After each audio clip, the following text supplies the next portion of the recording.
और अगर आपके पास भी मिक्सर मशीन है, अगर बहुत ज़्यादा आवाज़ कर रहा है तो देख सकते हैं कैसे कितना आसान प्रोसेस से सही हो सकता है। तो पहले इसको इसमें देख लें कि चाल कितना है। अगर ज़्यादा इसमें चाल नहीं है तो बस नॉब उठा के, और इसमें जो मशीन होता है, जो सिलाई मशीन होता है, उसमें जो ऑयल डाला जाता है, अगर आप उसको उसमें डाल दे रहे हैं तो बिल्कुल आपका मिक्सर मशीन साइलेंट हो जाएगा। बिल्कुल आवाज़ जो भी अलग से आवाज़ आ रहा था वो बिल्कुल नहीं आएगा। तो देख सकते हैं, इसको करते हैं चेक। सही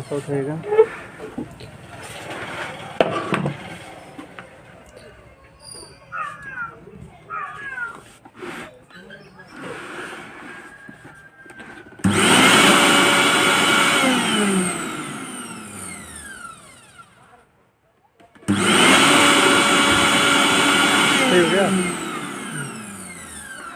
इसलिए तो बंद कर दिए थे इसको, कहीं नहीं चलाएंगे, कहीं ख़राब हो जाएगा। आप चाहें तो अपने घर पे भी इसको सही कर सकते हैं, जो कि बाहरी से कुछ इसमें लगने वाला नहीं है।